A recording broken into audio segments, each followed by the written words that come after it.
Ito, nakuha niya sa fishing. Si Mr. Robert Gabon. Saan ka nag-fishing? Ocean Cove. Sa ocean. Wow! Mukhang masarap to ah. Anong luto ang gagawin mo? Steam. Steam po? O sige po, titignan ko. So, anong lalagay nyo? Ano lang simple lang. Ano yan? Bell pepper. Bell pepper. Hindi pala. Black pepper. Black pepper pala. Tapos, ayan, asin. Linagyan din. Ano pangalan ulit? Lingkad. Lingkad. English?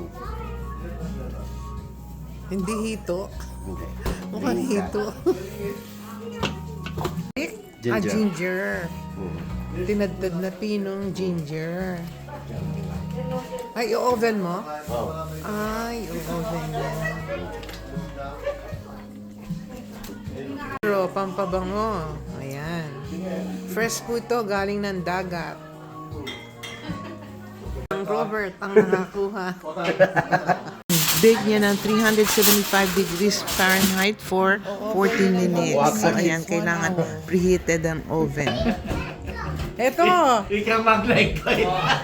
Tapos na. Tikman natin. Tikman natin.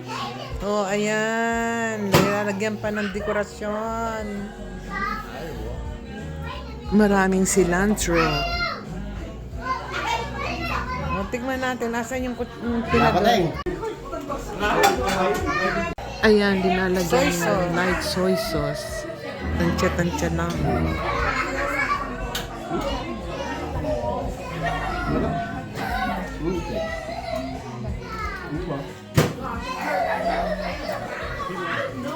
Dinalagyan din niya ng sesame oil. Ayan, Oy, all over olive the oil. fish. Walang ano? Walang hot. Ha? Lalagyan ng olive oil.